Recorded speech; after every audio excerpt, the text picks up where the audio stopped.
अच्छा पंडित जी एगो साफ सुथरा बात बताई, रउआ होली कब मनाए? अगर काल गिरधरपुर में होली मनता तो राउर होली कहिया ना मानल जाओ तो होली 14 के मना लिहल जाए। ना माना कोई तो 14 के मना लिए। ए बार ऐसा बहुत कम लोग मानता, देखा तानी लड़का लड़की बाड़ा सन भाग जाता रहे सन, वीडियो बना के छोड़ देता रहे सोशल मीडिया पर कि बाबूजी माई हमरा खोजिया लोनी जान, हम यहाँ के लेके भागल बानी, यहाँ के हमरा के लेके नहीं भागल, तो पता कहाँ देखता रहे सन। होली पर्व त्योहार के बाद हर साल के एगो नौटंकी हो गई बा कि एक दिन आगे पीछे हो जाता। हमारे गांव में 2 दिन पिछला साल होली मना रहा है, हर एक साल हर एक गांव जवार में जौन बा कि 2 गो होली हो जाता। सारा जिम्मेदारी जौन बा कि पंडित जी के मुड़ी पर लोग थोप देता कि पंडित जी करता रहे।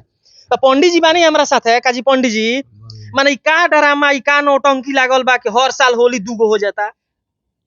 अब हर साल हो जाए 2 दिन तो लिखल जैसे पहले का दिन होता काशी में होली या दूसरा दिन काशी से अलग होली हो। माने काशी में होली एक दिन पहले काहे होई या बाद में और हिंदुस्तान में काहे होई? अब पहले ही से परंपरा बा, काशी में एक दिन पहले होला। ई पहले ही से परंपरा पहले ही से बा, काशी में एक दिन। तो हमनी के ना जानत रहनी है, सब लोग ना जानत, सब कोई जानला।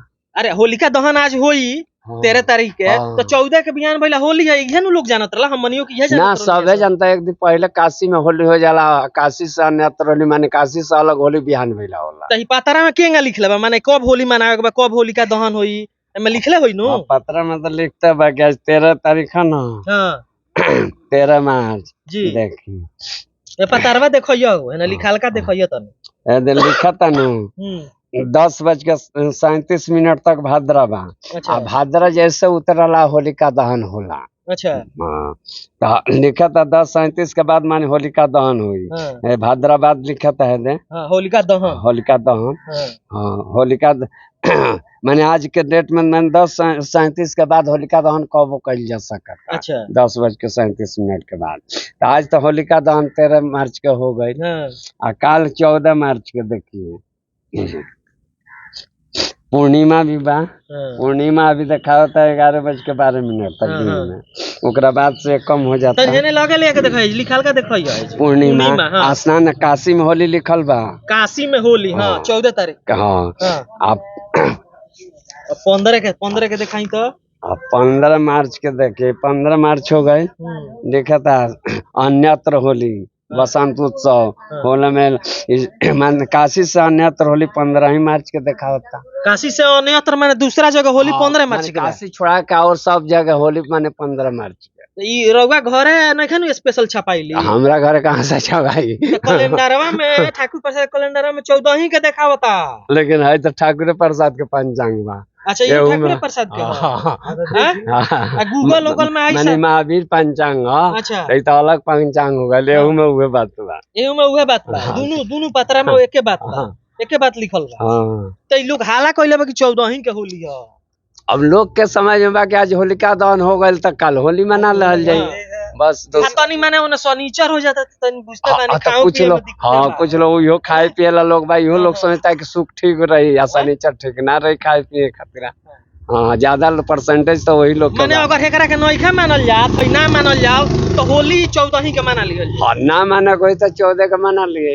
ए बार ऐसा बहुत कम लोग मानता, देखा तानी लड़का लड़की बाड़ा सन भाग जाता रहे सन, वीडियो बना के छोड़ देता रहे सोशल मीडिया पर कि बाबूजी माई हमरा खोजिया लोनी जान, हम यहाँ के लेके भागल बानी, यहाँ के हमरा के लेके नहीं भागल, तो पता कहाँ देखता रहे सन।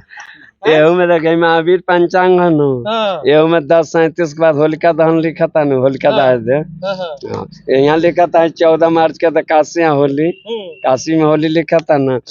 फिर देखिए ई ठाकुर प्रसाद वाला ना महावीर पंचांग में दोनों रखला बने। हाँ दोनों रख। काशी से अन्यत्र होली लिखा था बसंत उत्सव। महावीर पंचांग भी 15 ही के होली लिखा था। ऋषिकेश पंचांग भी 15 ही के होली लिखा था। 15 ही के होली बता। अच्छा पंडित जी एगो साफ सुथरा बात बताई, रउआ होली कब मनाए? अगर काल गिरधरपुर में होली मनता तो राउर होली कहिया मन? 15 का अकेले। अब अकेला हमने का काम बना बाबा होली में। तो होली रउआ ना मनाए? बना के खा लेवे के बाद तो 15 ही के मन माने रंग गुलाल तो सारा लोग गिरधरपुर में कहता कि हम 14 खेलब। देखिए गिरधरपुर का यहाँ नेताजी बने। ए नेताजी कहिया होली बा? 14 तारीख है। 14 कब देखा? लेकिन हमनी के हिसाब से हमनी के तो जानकारी में 15 का होली बा।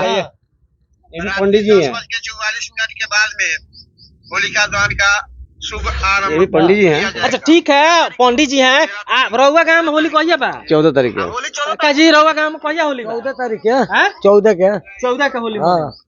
तो पंडित जी देखत हैं रउआ सामने के बात हाँ बनी। हाँ तो देखी अपना अपना सुविधा अनुसार खाए पिए वाला आदमी बा तो उ अपन सोच समझ के अपन होली मनाओ।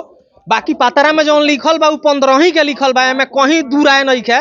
अब जेकरा माने के बा से मानो, आ जेकरा नहीं माने से उ मत मानो।